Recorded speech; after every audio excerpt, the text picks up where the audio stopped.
Yeah. Come on, Trey. Get off the couch. I better mute us because we're gonna disrupt the meeting. Okay, we're going to give it just another couple of minutes.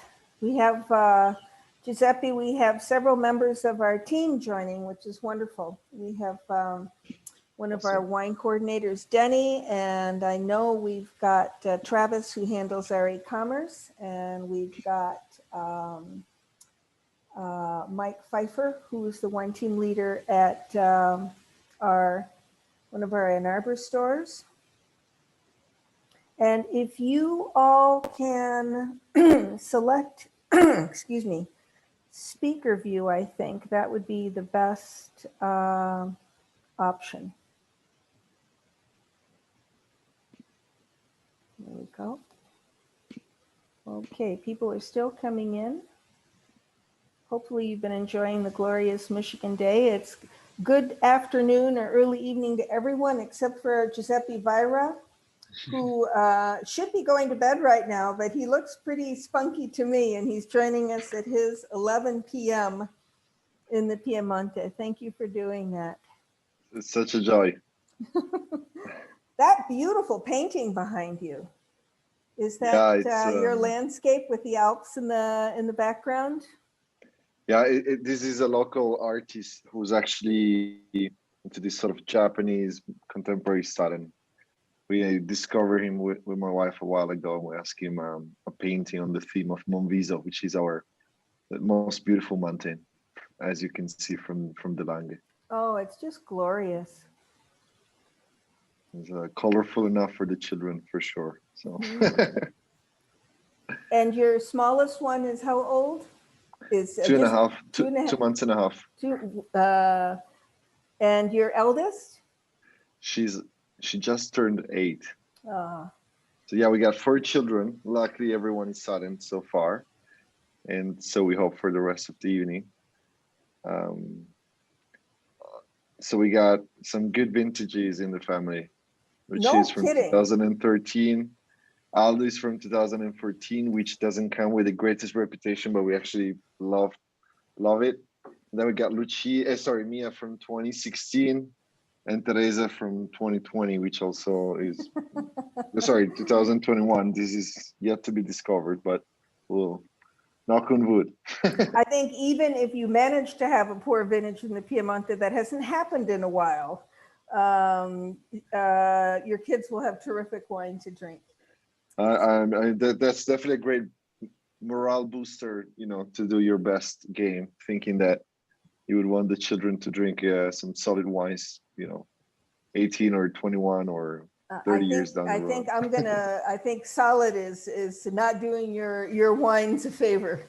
So I'm going to welcome everyone to what I think is going to be a really special tasting. The gentleman with us who's in the Piedmont as we speak, with that beautiful painting behind him of the Alps and his vineyards, is Giuseppe Vajra. Welcome, Giuseppe. It's great to have your company.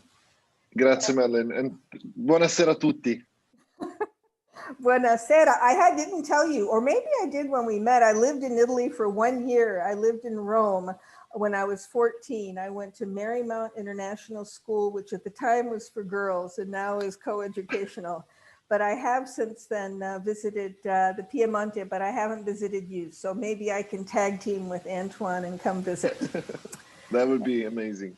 And we have also with us a gentleman who's been essential to organizing this, and that's Kevin.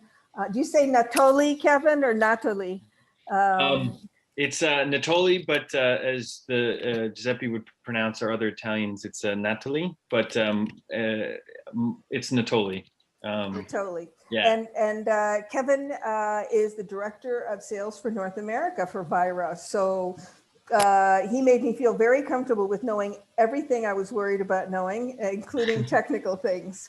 And we also have some friends from our importer, Little Guy Wine Company.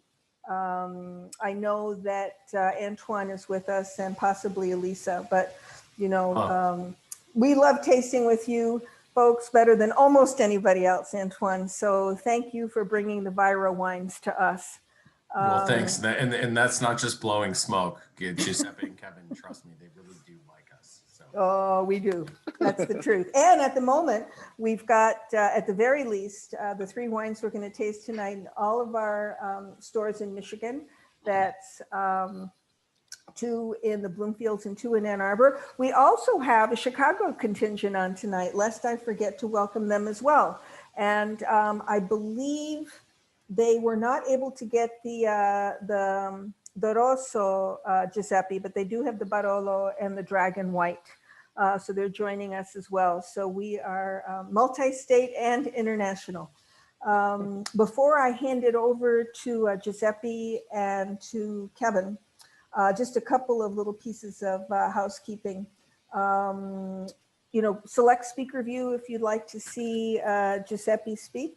And they are going to, Kevin and Giuseppe will be handling some slides. So, and they did a far better job than I could have. I had actually prepared something a few days ago, but mine is very flat compared to what they're going to show. And we're going to try to keep this to an hour, but you know, per usual, we run over just a little bit, especially if the subject is interesting.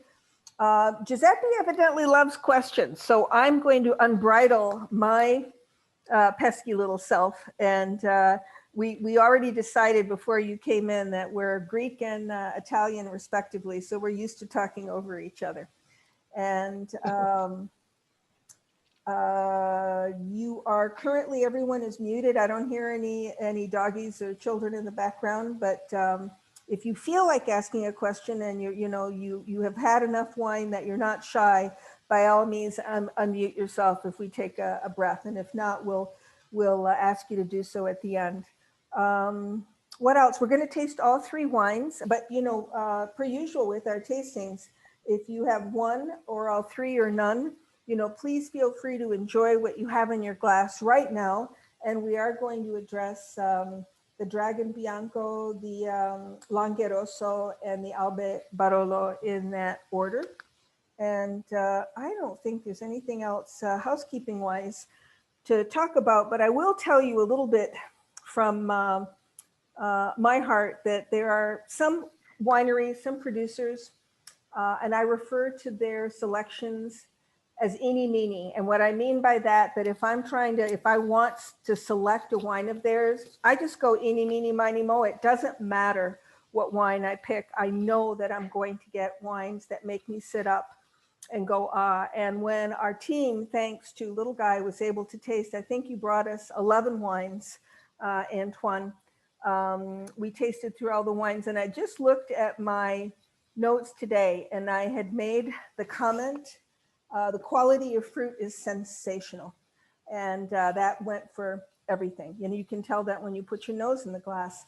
I think I also had the chance to meet Giuseppe, albeit very briefly, a year ago. And I think that anyone who comes in contact with this family is going to fall in love with them. And luckily, all of the wines are in the glass also. So it's a happy combination of the people behind a purity of spirit that's expressed in these wines. Some of you may have visited this area of Italy. You know, we're not in Tuscany. We are not in Venice. We're not in Sicily. We're in the Northwest. We're in the Piemonte, and we're talking Barolo and Barbaresco land. And those of us who love those wines have some experience with them. But I'm going to encourage you to just sort of park it all and listen with an open heart and a clear mind, because I think this expression of that area is different. We're going to cover a little bit of history, the people, the wines, the spirit of winemaking, anything Giuseppe wants to talk about. And that said, please take us away, Giuseppe and Kevin, and let us, share with us what you think would make your wines come even more alive than they are when we're tasting. And we're very happy to have you here in Detroit and Chicago. Grazie, Madeleine. Grazie also, Kevin, for all the work in preparing the beautiful images he put together for tonight. And thank you, everyone, for being here. We were just sharing with Madeleine how it's been a true gift having the chance to meet people, even if it's a Zoom and waiting to be together personally. We do feel this is a gift and a terrific one. And actually, we met Madeline on the very last day of the last trip I took to, or the last trip Kevin and I took together through the state before this sort of pause Seriously, that what we. was it? Was it in March or was it in February? When was it? Yeah, don't it was. I remember. think it was February. February 2020. Whoa, right before the lockdown, right? I think I took one more plane trip after that in early March. And so, and it was a long, crazy trip we had with Kevin, but we made a commitment to go to Michigan. So we flew in for pretty much a brunch and meeting with Madeleine, and then Kevin flew back to New York, and I flew back to Italy from there. And so it's quite emotional tonight. So thank you, everyone. Now, Madeleine is, totally being overstating about me. The truth is that when Kevin and I first met, I must have said to him or someone we were talking to that I was the worst of the Vajra family. And a few years later, he actually reckoned that was true, which was not a great moment for my self-consciousness. But after he met the whole family, it was like, Giuseppe, now I understand. So this is the only apology.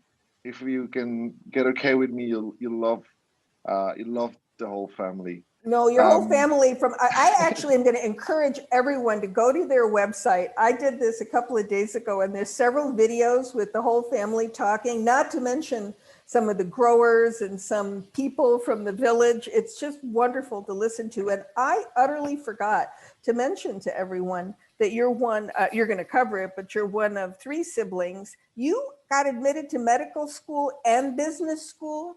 So what possessed you not to go in that direction? Well, then let's start here. Then we'll go back to the region. But this is a bit of an intimate story.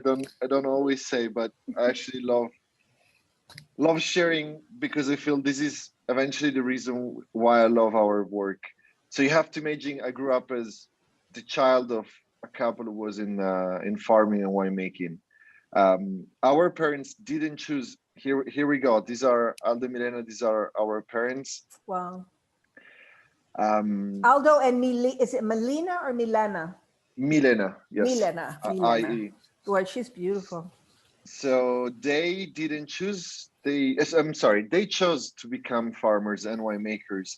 And as simple and spontaneous as it sounds to say, this was not the case, especially because my father was born in Torino from a beautiful family, but a family that had left the countryside to move to the city.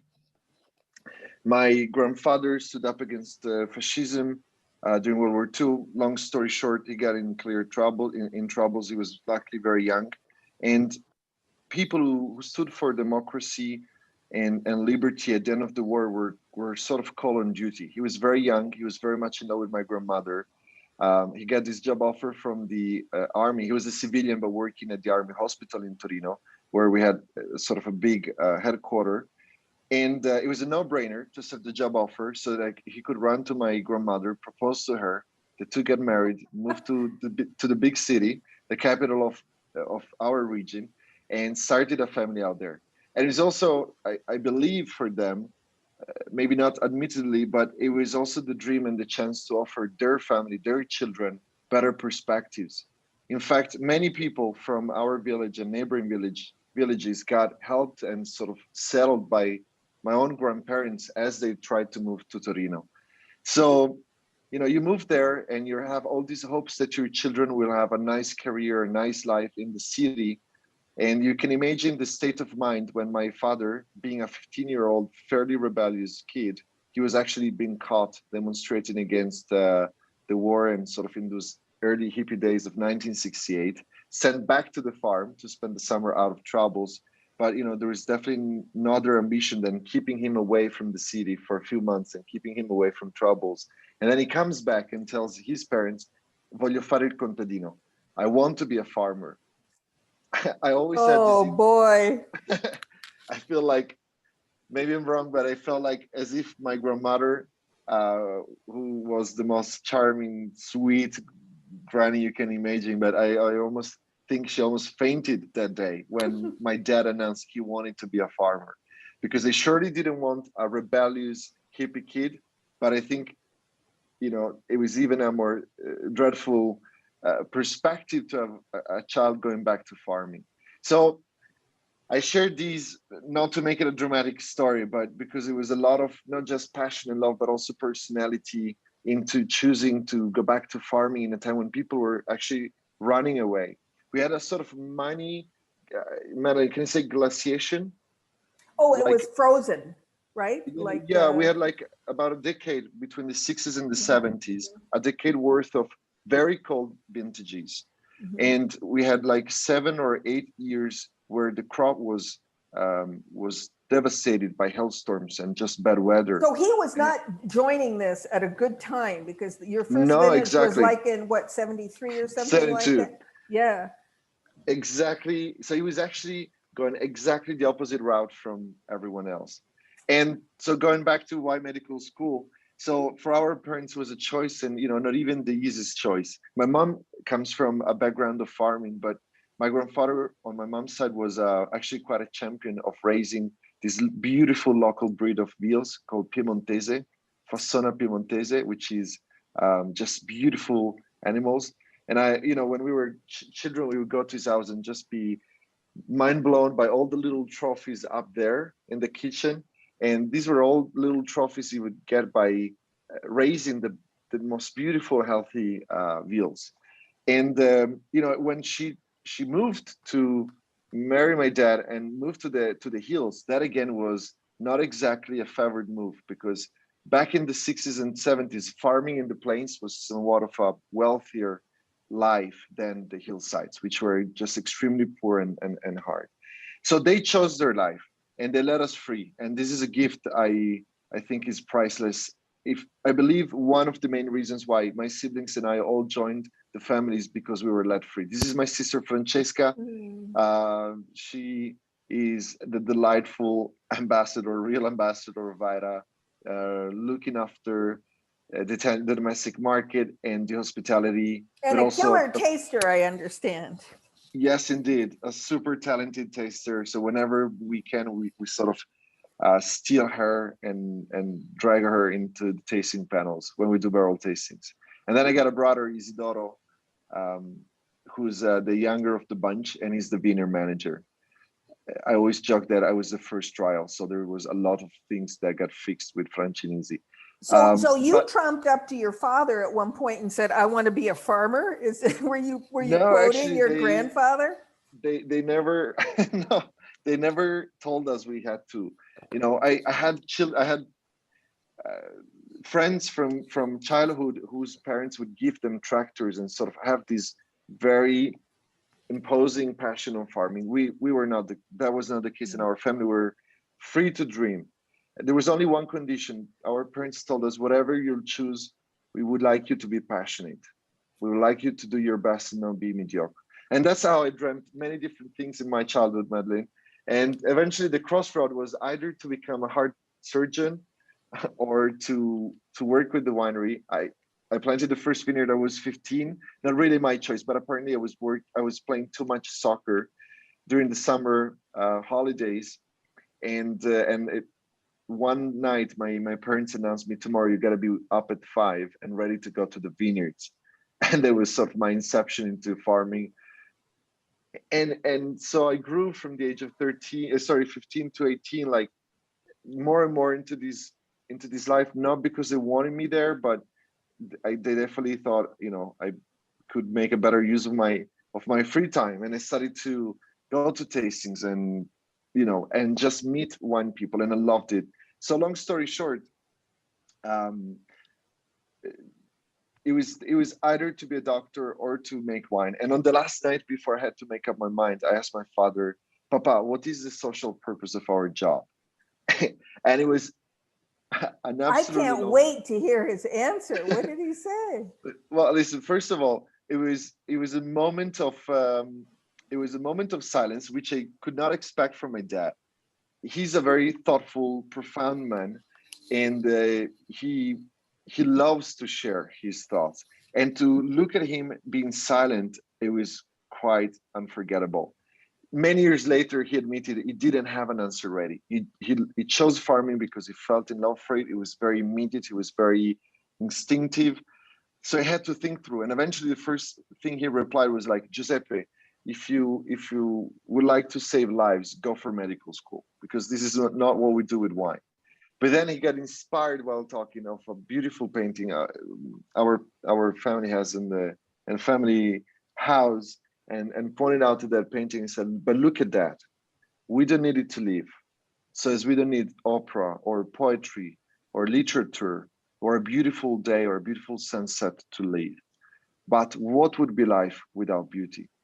And that was the end of the conversation. I asked the question, he replied with a short question, not an answer, but opening up a world.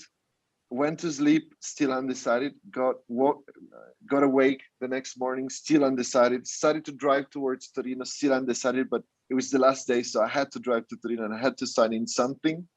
And eventually I passed by the exit to go to the medical school, and I drove to the next exit, Grugliasco, to the agrarian faculty, and I signed myself into viticulture winemaking. That is one hell of a story. You are so good to share it with us. Thank you. And your father, basically the question you asked was fabulous. What is the social purpose, value of what we do here?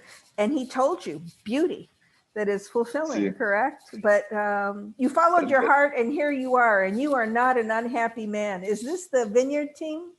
This is the team, and this is really our extended family. It's a very young team, as you can tell. Some days I feel we're almost too young, but it's indeed true that I found over the years there is a beauty in trying to pass on a beauty, and to pass on the flame of what we do to a team of young people. For us is a privilege. You know this very well. We live in a sort of very individualistic region, but so the route we try to embrace is a bit different than most. But we do believe in the value of sort of passing on the torch of the knowledge, of the wisdom, of the passion, and learning from each other. And I think this is one of the most beautiful qualities today. It's a continuous dialogue where everyone is kept in the highest esteem. The inspiration, the correction, the improvement can really come from everyone, and everyone feels part of this process. So yeah, this is, we couldn't do it without good vineyards, but we also couldn't do it without good people. Well, I'm going to tell you, you are spoiling these people forever, because I've been lucky enough to have worked on a team where I didn't have to watch my back. And that's what you're doing here, right? Where everyone has a voice, and it's such a privilege to be able to work that way. Everyone here, whether they stay with you or not, they'll create that in their own lives because they have a taste for it now, and that's great. So we should probably talk about wine a little bit, but you made my day. No, thank you for the story. But you were mentioning about Piemonte. So for those of you who might not be very familiar with the region, Piemonte, just like the Piedmont, which I guess we have more than one region across the United States called Piedmont, literally means il piede del monte, the foot of the mountain. And in our case, it's beautiful. It's the beautiful alpine range that surrounds the region. You can see we are sort of this northwest pear-shaped region, bordering with Swiss to the north and France, and then we are separated by the very thin Liguria from the Mediterranean Sea, and is a region really surrounded by mountains. This is the newest portal by Alessandro Masnanghetti, who's an Italian journalist and a great designer of maps. He moved it to the next level, got a license for a professional drone, and started to take photo shooting of Barolo. So what you see in front of us is the vineyards of Barolo. Wherever you see those names, these are MGAs, which would be the local name for a cru. And then you can see up on the line of the horizon, all of the range of the mountains. We don't have a picture of the fog tonight, but I think that to understand the personality of Piemonte, the personality of the people, and the personality of the wines and the cuisine, you have to take all of these elements into consideration. I want to interrupt you here for a moment, because what's striking me is how many aspects you have. It's not all tidy, like everything facing west or everything facing east. Absolutely, Madeline. I think this this is one of the features that makes people who, come from a vast background on, say, maybe Burgundy or other regions where you have like an individual slope or an individual exposure, they come to Barolo, and it's so tiny and it's so compact, and yet it's so fragmented, if you will, and with so many facets. And you see sometimes some people are scratching their head. So, but this is the region. It's 6 miles long, north to south, and it's like 3 or 4 months wide. How many east to miles? west. 6? 6 and 4. It's tiny. It's that tiny. Wow. And yet it will take you easily 15 to 20 minutes to drive the 4 miles east to west. You can't fly like a bird, right? No. I can tell you during harvest days, I wish I could, but eventually you just keep on going slow behind a tractor, bringing fruit, from a vineyard to a winery. But this is the region. It's our landscape every day, and I can tell you never gets old, because there's always something beautiful to discover. Take this time of the year, for example. We just had snow up until a few weeks ago, and it's fascinating to see, where the snow is melting first, where it's slower in melting. It's fascinating now with bud break to see where the shoots are taller, where there's more behind, and it gives us so many thoughts. It is almost hard to process them all. But just a word on really the personality of Piemonte. I think take the mountains, take them as a beautiful horizon for us to see. We almost miss the mountains when we have a whole week of like more foggy days, and we almost feel a physical need to look at the mountains. But these mountains also kept the region protected and sheltered. So the grapes we farm, the way we are, even our dialect are very unique to Piemonte. And then you combine it with the fog, and you have sort of these mysterious. I'm a very talkative Piemontese, so I'm kind of the exception, because majority of the people from Piemonte tend to be very shy. And I think you've got a little American in you, because you're very comfortable with our language too. Well, that's because of many beautiful people I met since the times I could not speak and a decent English at all. And so I get to ask the really silly question. So you're talking about the fog a lot. Is Nebbiolo really named after the nebbia, the fog? We don't know, but there is a big chance that is the case. It's either the fog, because this is the last grape we pick and a time when the fog is already covering the hills, or is perhaps because it has a more foggy look. When you look close to the berries of Nebbiolo, they have a thicker layer of pruina, which is this natural wax that protect the berries from the rain. Like a wax. So there's almost like I was going to call it a bloom, but it's something that you can see. So that might create the nebbia name, right? Exactly, and it gives you that sort of foggy, blurry color. You see the blue underneath, but you have this sort of green, blurry look, and that could be the other reason. Somebody just asked a great question, because it's timely. Much of France and at least some of Italy had a very bad frost last week. Did you suffer from that? Jeff, thank you for asking. This means a lot. Yeah. We did have some frost. Luckily, we just finished assessing every vineyard just a few days ago, because we had these 2 nights of frost, or like super cold temperatures, and then right after, temperature rose a bit and we started to have rain, and so it was sort of hard to check every vineyard. But luckily, the damage is not been hard.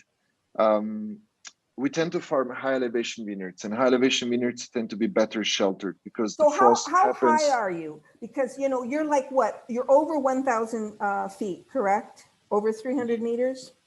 Yes. In fact, the winery and most of the vineyards are in and around 400 meters, all the way up to almost 500 meters, which I think translates in roughly what, 1,400 feet? Times 3 loosely, right? So 1,500 right. feet. Yeah. And in fact, that alone is a huge help to protect us against the frost. Knock on wood, because we're not over yet. It's still April. We had, in 2017, we had a frost on April the 19th. So we're almost there, but we're not quite there yet. I mean, we're not off the risks. But let me share, can I be very personal, Madeline? Just a quick story that I know we're running a bit behind. No, we're fine. Go ahead. We're having a good time. Everyone keep drinking wine, and we're going to talk about the white in a minute. Go for it, Giuseppe.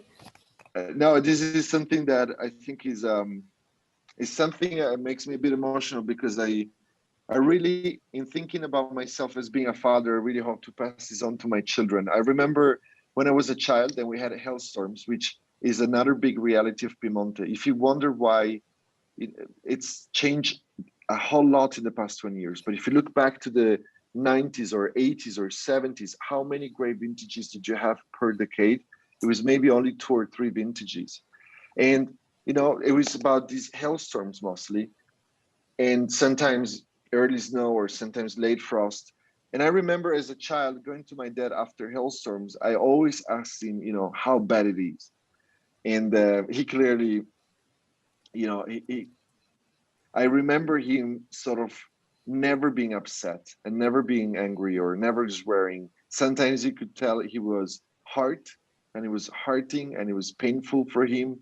But there was always a sense of embracing these as part of nature and part of our work.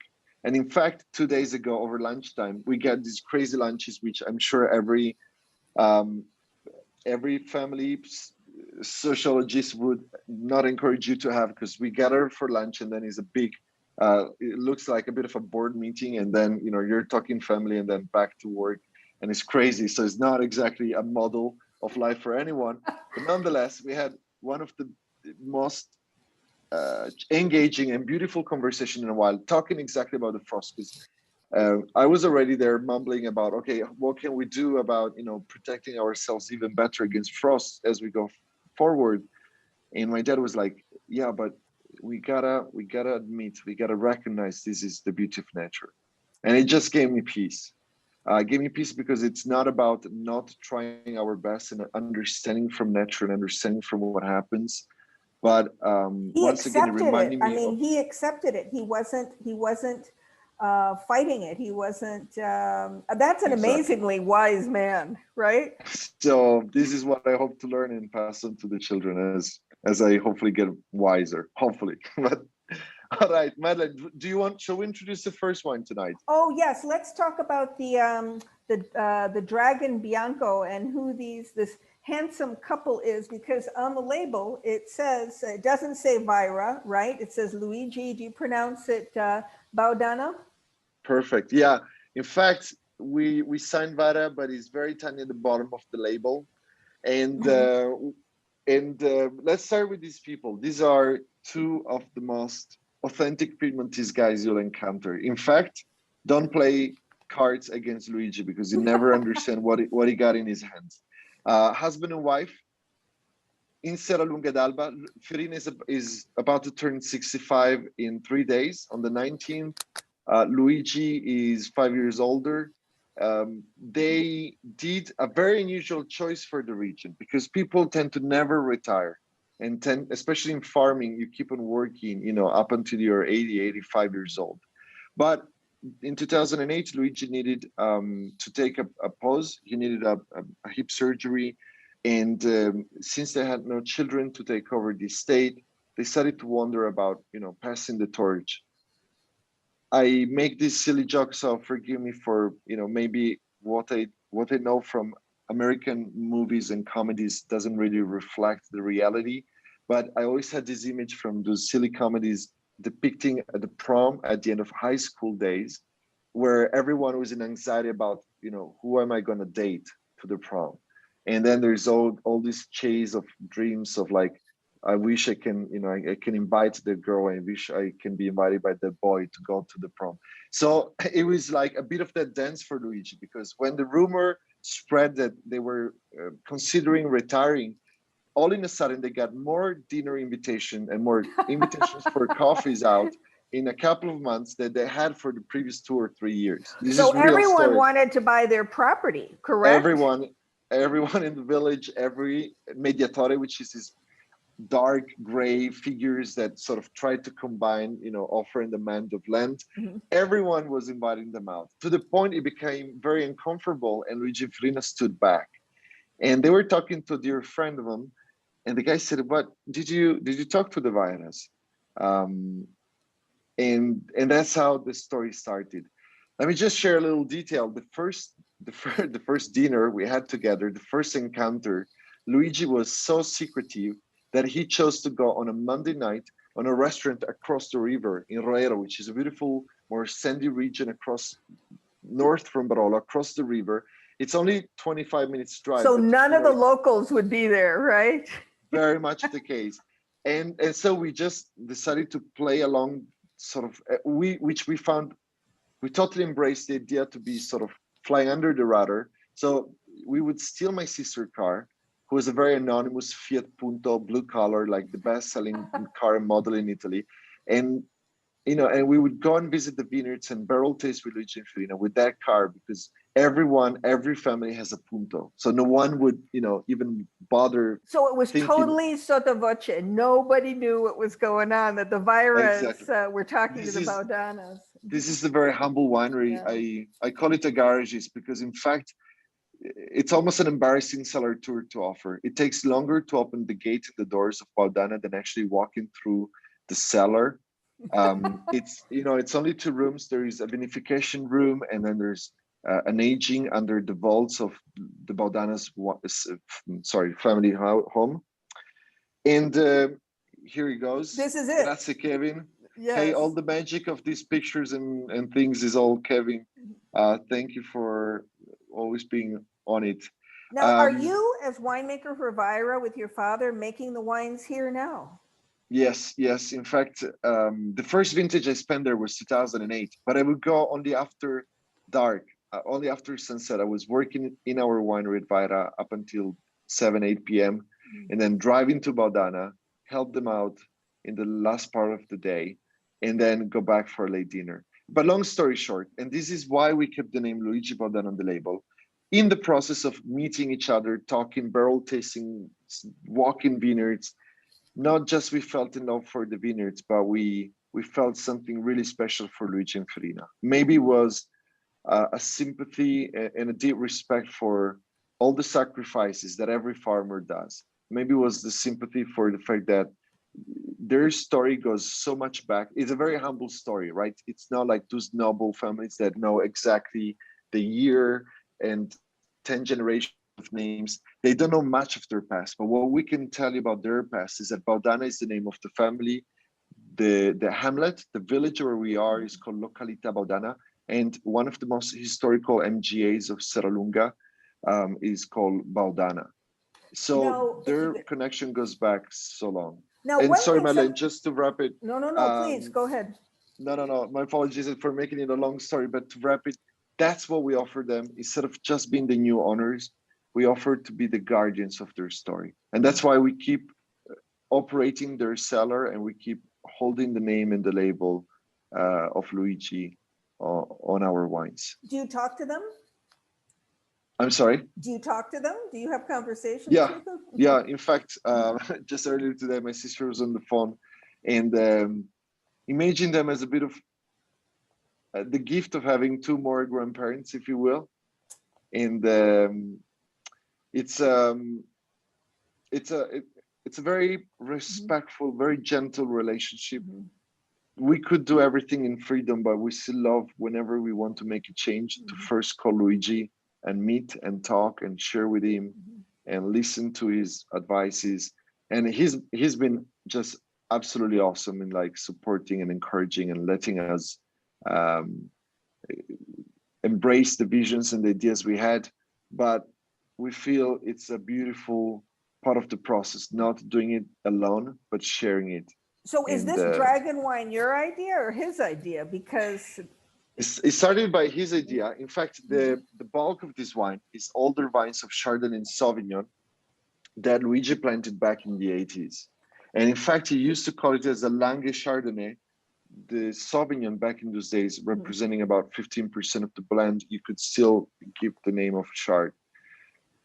I was a bit skeptical about farming Chardonnay on my first visit to the vineyard. The vines were beautiful, but our parents brought Riesling to Piemonte, not to make it a trend. It was just a very personal love for Riesling. And by the way, an acidity. aside, they make a Riesling that is varietally labeled, and I strongly suggest you try it. It's so aromatically gorgeous. You have a teeny little bit of Riesling in this, but tell us about this other grape. Do you pronounce it Nascetta? Nascetta. Nascetta. Yes, Nascetta. that's what we added.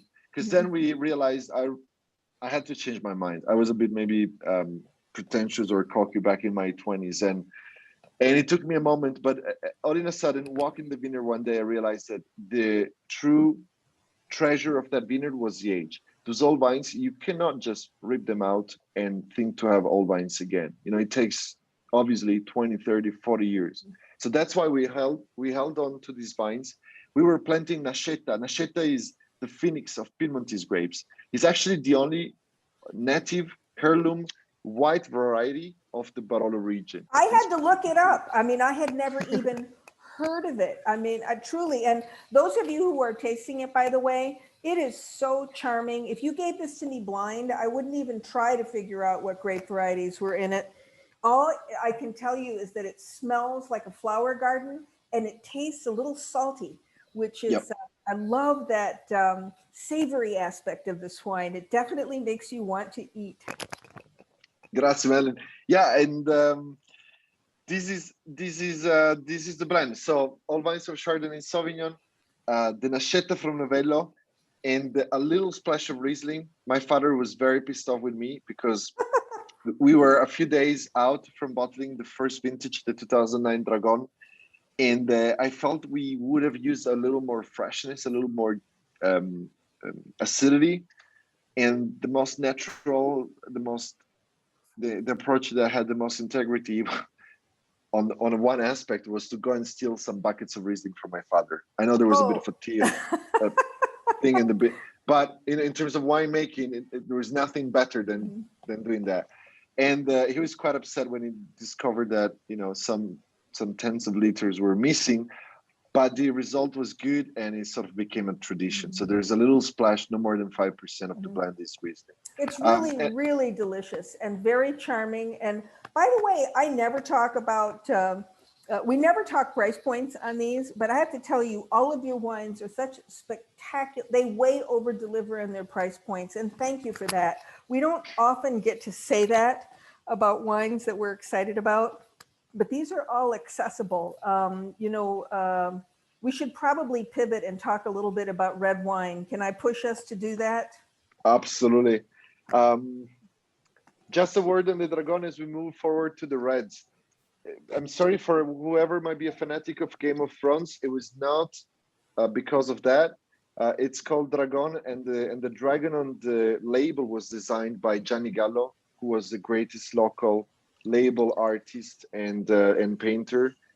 And we basically took over the estate in the middle of the previous crisis, the 2008-2009 crisis.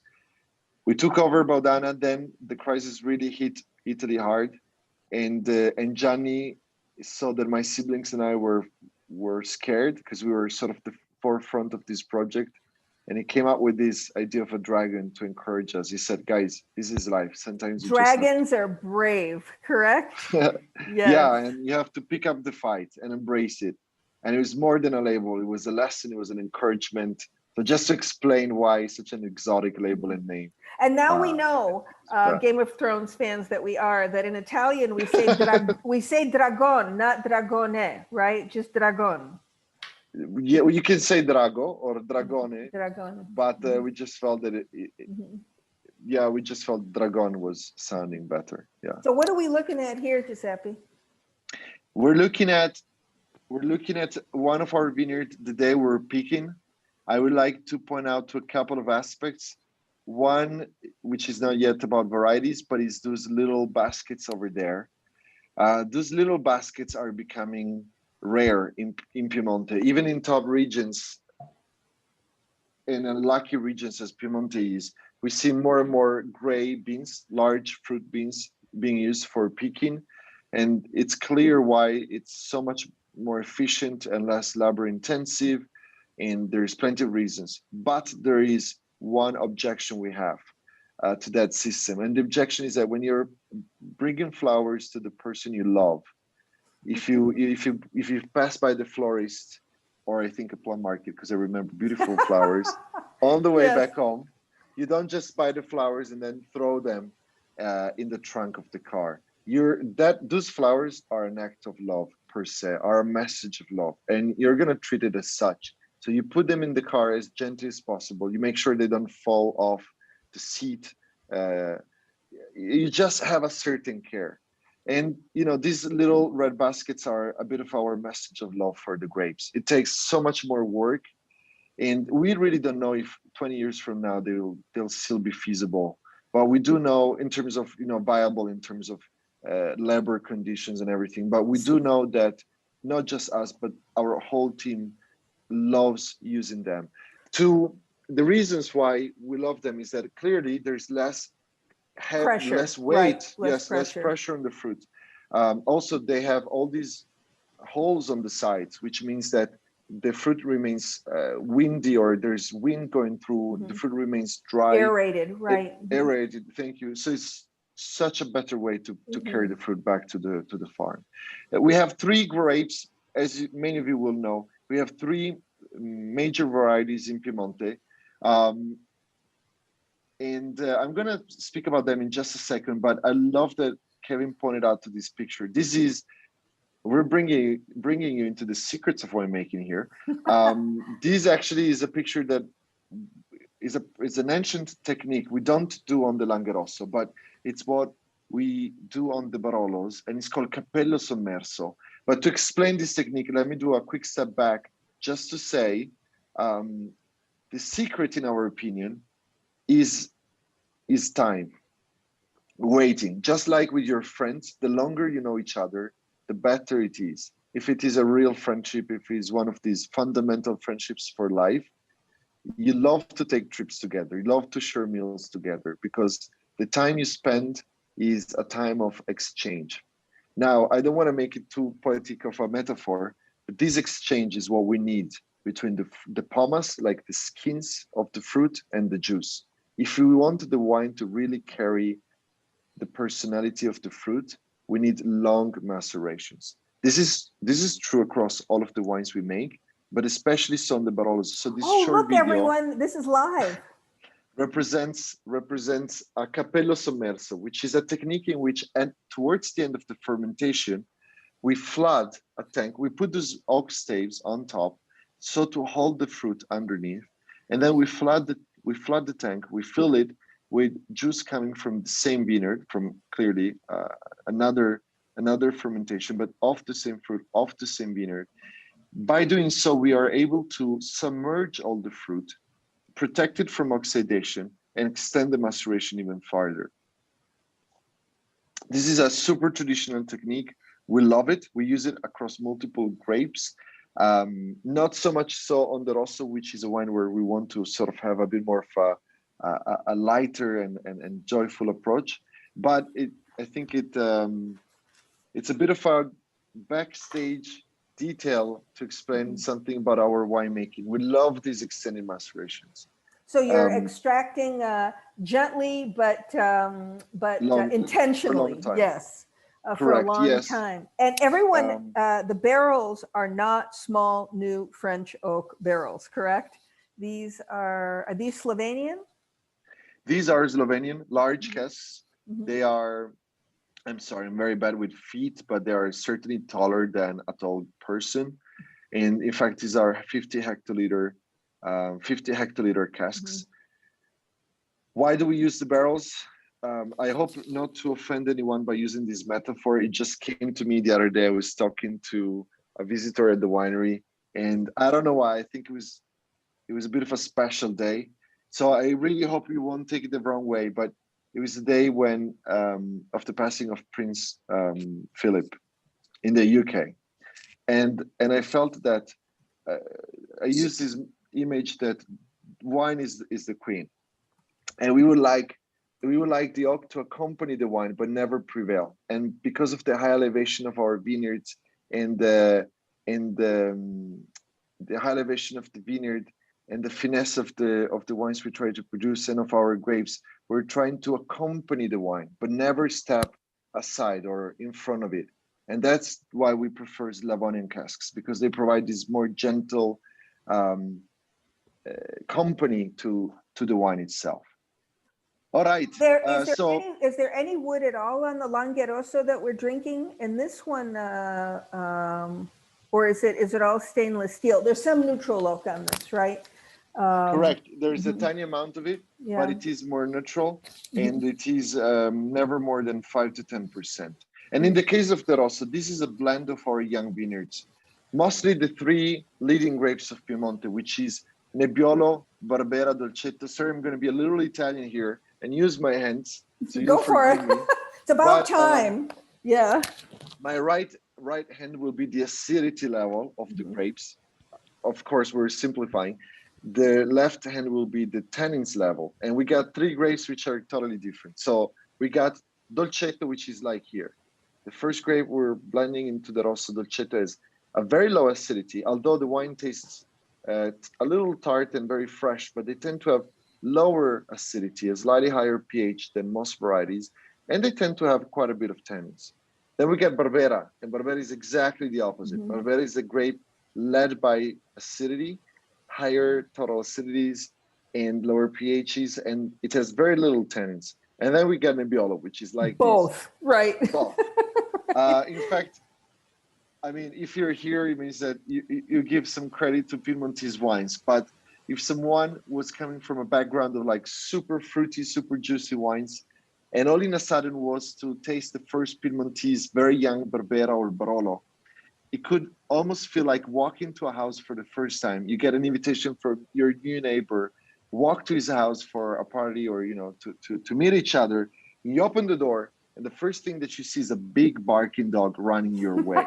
If you're not used to the acidity, if you're not used to the tannins, that might be the effect of a very, bold Nebbiolo or. I have to tell you the last I was in Piedmont with some friends, and we went to a restaurant, and I realized in retrospect how brilliant it was. We sat down, and the first thing they brought us was platters of cured meat before any red wine appeared. And that's the punchline for everyone, is that when you have that beautiful protein, salt, and fat on your palate, the Nebbiolo will purr. Otherwise, it is a little bit of a barking dog, right? But this has all those 3 grapes and 3 others in it, or 2 others in it, 2 other grapes. Yes, in fact. And this is also the beauty for us of the Rosso. It's a wine that is meant to be super authentic in the flavors and perfumes of Piemonte, but sort of keep the dog in the backyard. Is a welcome to Piemonte. Is a friendly welcome to the region. And the other grapes are Albarosa and Nascetta. This you can tell is almost midnight in Italy. Albarosa and Freisa, which are 2 native varieties. Freisa is a very ancient grape. It's actually the closest related variety to Nebbiolo, and is noble, yet is a bit of a more untamed and wild grape. Where are your hands with Freisa in terms of acid and tannin? Medium? This is Nebbiolo. This is Freisa. Whoa! It's a plus on both sides. In fact, it is a smaller amount into the blend. It's about 5%. And then Albarosa. In Albarosa, I need to put my hands over the screen, because Albarosa is actually a very interesting story. It was created by a great, very famous, I'd say almost legendary professor of viticulture called Professor Dalmasso, who created this grape. In his ambition, he wanted to marry Nebbiolo and Barbera and create a sort of super Piedmontese grape. Luckily, nature has always more fantasy than what we think. And he made a crossing in 1938. So these new plants were actually forgotten. We're not talking about DNA, we're talking old school crossing. So you take the pollen from one plant with a little brush and spread it over the flower of the other plant, and you hope that the thing happens. And then the war started, and these vines were forgotten in a nursery. And eventually, I think 20, 30 years later, maybe even more so, when they finally got re-studied, it was found out that Albarosa was not the child of Nebbiolo and Barbera, but was the child of Barbera. and Nebbiolo di Dronero. So whoever crossed the Paulins must have got the wrong plant. And Nebbiolo di Dronero is actually also called Chartreuse. It is a mountain variety. It's like a sturdy fighter, super thick skins, tiny berries, because it is a grape that has thrived over the mountains, colder, snowier, everything. And so Albarosa is really a crazy Viking fighter. But you and know we what, do the way you're describing this, you know, it should be a fighting wine, but it's not. It's like totally welcoming. So and this you is know, why we blended Madeleine, because I feel this is the beauty of blending. It's sort of the edges get embraced and the harmony prevails. And very much this is the point and the dream of blending it. if anyone's Sorry. tasting it out there, it's just like, to me, if I can describe it slightly, and you'll probably be more poetic than me, but it has that tension of acid and tannin, but I can taste the wine through it easily. All this pretty red and black fruit and flowers. It's like eating dried flowers. It's just lovely.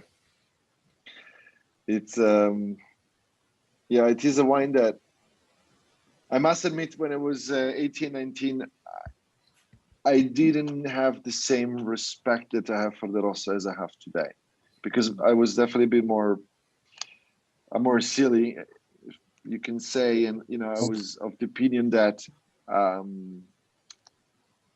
that there was a hierarchy, but in the wrong sense. And what time has shown me is that, in fact, the hierarchy is a different one. The real hierarchy. Oh, I see, the hierarchy. That's what you're saying. Sorry, No. I wanted to understand, because it's important. But actually, a wine like this, if this is the most accessible wine that you make, right? It means that people get to experience a Vajra red easily.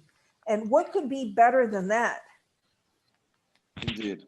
This is what I realized over the years, that the hierarchy, apologies for my pronunciation, No. is not is not a matter of like importance, but it's a matter of making moments special. And the beauty of the Rosso is that is very easy pairing. You can cook for 2 hours, or you can just run home on a Monday night, pop the fridge. Okay, so you mentioned grocery. food about this wine. So before we go to the Barolo, because we have to talk about the Barolo right away, but if you're going to make 1 or 2 dishes, and you're if you want to cheer up, though I don't think you're probably ever grumpy, and you're going to drink the Langhe Rosso, what are you or your beautiful wife cooking together? I'm thinking especially red sauces for the Rosso, whether it is a pasta with a tomato sauce or a bolognese. I'm thinking in the more casual nights, pizza, and the Langhe Rosso will do just a charm. And I'm thinking charcuterie. You know, if you pass by the salumi section of your grocery store, and some cheeses, some salumi, I'm thinking simpler tastes for the Rosso. The kind of meals we have, especially in the early days of the week, when you got the long days and you're not even crazily hungry, but you're looking for a good taste and a good sip of wine. Okay, so we're going to call it charcuterie, and we're going to have it with the Langhe Rosso. But let's jump into the Barolo glass if we can, because we've already had a question about the 16, and we've also had a very good question about where your vineyards are located, because all the wine geeks like me who study, look at the west side of the Piemonte of Barolo and the east side of the Piemonte of Barolo, and you tell us about where the vineyards are located. What do we need to know? So the vineyards for Albe, and the majority of the Vajra vineyards, are located on the west side, and exception being the Luigi Bodan estate, which clearly is located in Serralunga d'Alba, who's the east side. That's the far east side, correct? Correct. Right. Yeah. I know we have limited time, so I'm just gonna no, keep going. It's okay. Touch on a couple of topics to explain east and west and the soil types. So basically, all of the region you see in front of you, it was created as sedimentation under the water. The whole of Piemonte used to be sort of a sea. It was called the Piedmontese basin and the tertiary basin. And it was basically, back in those days, you would see the Alps, and then it was like an inland lake of water. And it was only through thousands of years of erosion that the rocks fell from the Alps into this water and started to sediment into layers. And what we got to the east of the region, which is the Serralunga side, is the older soils. They are about 13 million years old. They have more calcium carbonate, which in other words means the soil is more basic, the pH is higher. And these wines, I think, is a combination of the age of the soils and this chemical condition of the soil. The wines tend to be more austere and wider and darker. When on the you go east to the side, west, right? On the this east is side. on the east side, Yeah. yes, on Serralunga, Mhm. which is the sort of yellow color that you see. This is Formazione di Lequio, which is the very typical soil of Serralunga. Then you got these darker brown colors in the center of the region. This is the more sandy soil, which is what we call Arenaria di Diano. And you'll find that soil in mostly in Castiglione Falletto and on the top of Ravera and on Coste di Rose and the top of Canubi. And those wines tend to have a lot of florals, but almost like Vos Romane florals, like a bit of spice and like a potpourri of flowers. Then when you get to the west side of the region, you first of all go higher on the hill of Vergne where we are. And these soils are called Marne di Sant'Agata fossili. They are fossili because there are plenty of fossils, but they tend to be slightly younger, about 10 to 8 million years old. They tend to have less iron oxides, and so they tend to provide more of red, purple florals. And sort of the wines tend to be more high-toned and more lifted, a bit more translucent, not as dark as in the east side. So this is the Tortonian soil, and this is exactly the origin of Barolo Albe. It is a Barolo from Tortonian soil, and it is a Barolo from 3 vineyards specifically. If you look at the hand, you have the Fossati vineyard, which is a southeast facing slope. Then we got La Volta, which is a full south, and a tiny little block in Costa di Vergne, which is a southwest. So as you can tell, these vineyards are very close one to another, but they have a dramatically different exposure. And that's why the name Albe for this Barolo. Albe means sunrises. As we can see the sun rising 3 times every morning. This is the label from a great friend and artist. His name was Costantino Ruggeri. He was the artist who painted the stained glass windows at Vajra in our winery. You can see some pictures of our stained glass windows on the website. And he was a great fan of Henri Matisse. And those of you who love art know about the late phase of Matisse. He would make this art as collage. I'm sorry, I don't have an English, but it's basically a cutout, I think you call it in English. And so this artwork from Costantino was inspired by the Matisse style of cutout. I had no idea that Albe meant sunrise. And you're seeing 3 sunrises because you're talking about the hills where Madeline, just to make sure no one misunderstands, it's not because of too much wine in the morning. You just have to be very quick. You just have to be very quick. We did this with a great American photographer 3 years ago, and he complained to me for the whole day because I told him, Jeff, if you're quick, you can take, and this was exactly our goal. We wanted to take 3 pictures of the 3 sunrises on the very morning. We wanted to demonstrate this through the work of a photographer. The only thing I forgot to mention to him is how steep the hills were. So by the time he got to the 3rd hill, he was really destroyed.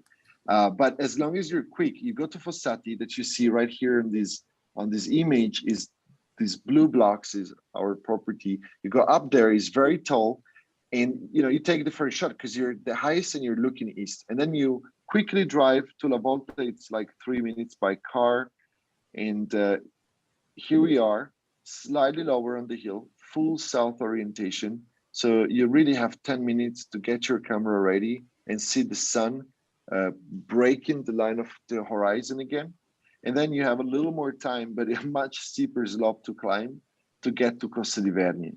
This little hamlet is the village of Barolo, and that triangle, upside down triangle, is our block in Costa di Vergne.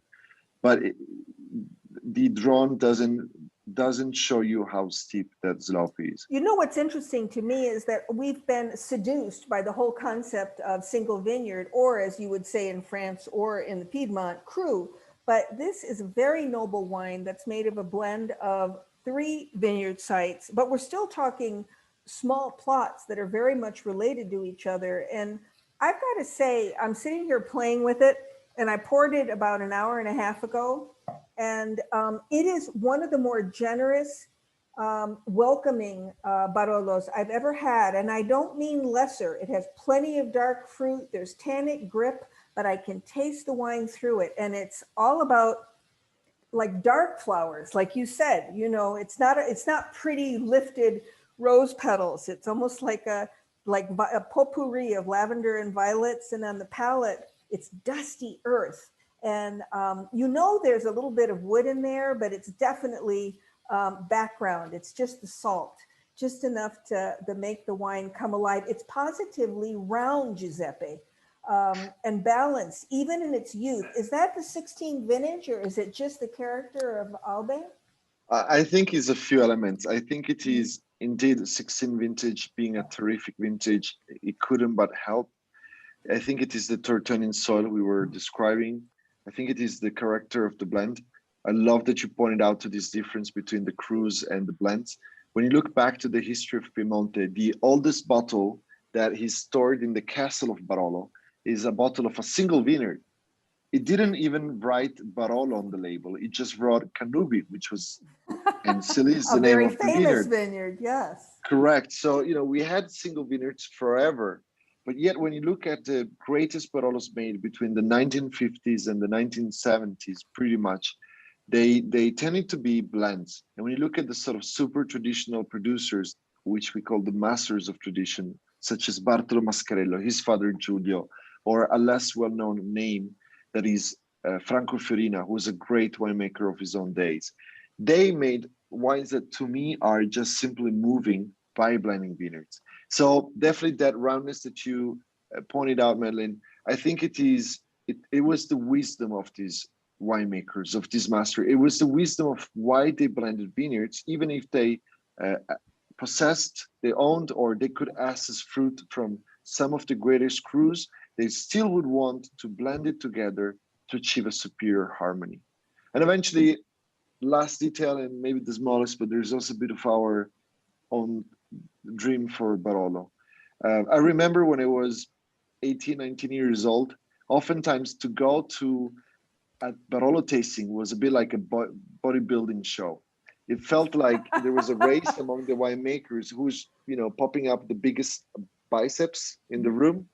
And the biceps was either how much tannic the wine was or how much oak there was. It was a bit of a strange days. Totally useful. I think if Barolo is in... Well, it made you go in the opposite direction, actually, you know.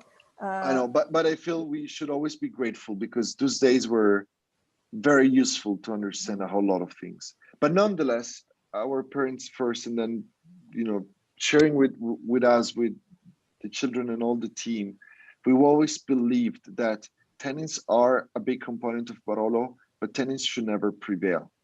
You know, it would be like a band on stage where all what you can hear is the drum, or all what you can hear is the bass. Right. There's an imbalance there, and that's why we felt that the tannins had to always be embraced in the velvet, in the body, in the fillings of fruit, in the acidity, and that's why we still, I think we'll always love these longer but gentler macerations, because we can get the aromatics without exceeding in the extraction of the tannins. So I have to ask you, because you mentioned, well, two things. I know your father doesn't like to define your style, or that you even have a style, but you brought up traditionalist. And when pushed, at least in interviews, he's called himself a clean traditionalist. And this wine to me is traditional in that I don't see winemaking technique on it. And that just occurred to me talking about it. So that's the nicest compliment I can pay it. And I still don't understand how you're doing the tannin management, because I'm telling everyone who's listening to us that the most useful way of moderating Nebbiolo tannins is to eat something. But how, can you talk a little bit about your approach to viticulture and winemaking? If we were to ask you, so how does Vajra, what's Vajra? What makes them different, special, unique, themselves? What do you tell people? This is a beautiful question, and one I don't get asked that often, so I don't have a routine answer. But I would say that, so thank you for that, Madeline. I would say that Vajra is about high elevation and the fact that light prevails over heat on our hills. We definitely have more light than what we got of heat, and thus we have a development of more mature phenolics, tannins, aromatics, but less weight of the wines overall. I think that pairs super well with the personality and the humility of my parents, who are very, very, very incredibly humble.